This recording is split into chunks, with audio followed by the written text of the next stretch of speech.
കൊലയ്ക്ക് പിന്നിൽ ഭർത്താവിനെയും മകനെയും ഉപേക്ഷിച്ച് ചെല്ലാത്തതിന്റെ പക. കൊല്ലുമെന്ന് അയാൾ നേരത്തെ ഭീഷണിപ്പെടുത്തിയിരുന്നു.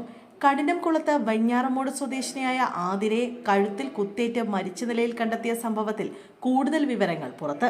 സംഭവത്തിൽ ആതിരയെ വധിക്കുമെന്ന ഭീഷണി നേരത്തെ തന്നെ ഉണ്ടായിരുന്നതായി വെളിപ്പെടുത്തൽ. വടക്കേവിള പാടിക്കവിളാകം ഭരണിക്കാട് ഭഗവതി ക്ഷേത്രത്തിന് സമീപം താമസിക്കുന്ന വെഞ്ഞാറമൂട് ആലിയാട് പ്ലാവില വീട്ടിൽ ആതിരയാണ് കൊല്ലപ്പെട്ടത്.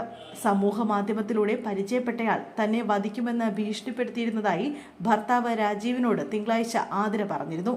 രാജീവ് ഇക്കാര്യം പുറത്തു പറഞ്ഞില്ല.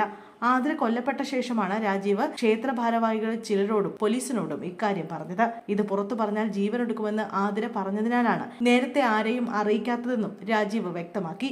ആതിര കൂടുതൽ സമയം സമൂഹ മാധ്യമത്തിൽ ചെലവഴിക്കുന്നത് പലതവണ വിലക്കിയിട്ടുണ്ടെന്നും രാജീവ് പോലീസിന് മൊഴി നൽകി.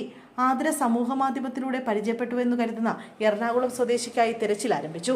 ഭർത്താവിനെയും മകനെയും ഉപേക്ഷിച്ച് തനിക്കൊപ്പം വരാൻ ഇയാൾ ആതിരയോട് ആവശ്യപ്പെട്ടെങ്കിലും ആതിര അത് നിരസിച്ചതിന്റെ പകയാകാം കൊലപാതകത്തിന് കാരണമെന്നാണ് പോലീസിന്റെ നിഗമനം. കൊലപാതകൻ മതിൽ ചാടിക്കടന്ന തൊട്ടടുത്ത വീടിന്റെ ടെറസ് വഴിയാണ് ആതിരയുടെ വീട്ടിലെത്തിയത് എന്നാണ് നിഗമനം. ഇയാൾ 2 ദിവസം മുമ്പ് കഠിനംകുളത്തെത്തി പെരുമാതുറയിൽ വാടകയ്ക്ക് താമസിച്ചിരുന്നതായി പോലീസിന് വിവരം ലഭിച്ചിരുന്നു. തൊട്ടടുത്ത വീടുകൾ ഉണ്ടെങ്കിലും ആതിരയുടെ നിലവിളിയോ ബഹളമോ ആരും കേട്ടില്ല. കൊല്ലാൻ ഉപയോഗിച്ച കത്തിയും കണ്ടെടുത്തു. യുവതിയെ ആക്രമിച്ച ശേഷം പ്രതി രക്ഷപ്പെട്ട യുവതിയുടെ സ്കൂട്ടർ ചിറയൻകീഴ് റെയിൽവേ സ്റ്റേഷനിൽ നിന്നും കണ്ടെത്തിയിരുന്നു.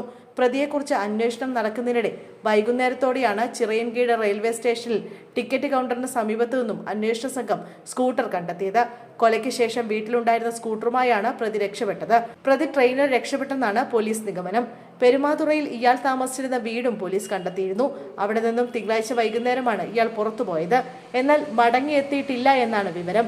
തിരുവനന്തപുരം റൂറൽ എസ്.പിയുടെ സംഘം, ആറ്റിങ്ങൽ ഡിവൈഎസ്പിയുടെ സംഘം, ഡാൻസ് ഓഫ് സംഘം, കഠിനംകുളം ചിറയൻകീഴ് പോലീസ് എന്നിങ്ങനെ 4 സംഘങ്ങളായിട്ടാണ് പ്രതിക്കായി അന്വേഷണം നടക്കുന്നത്.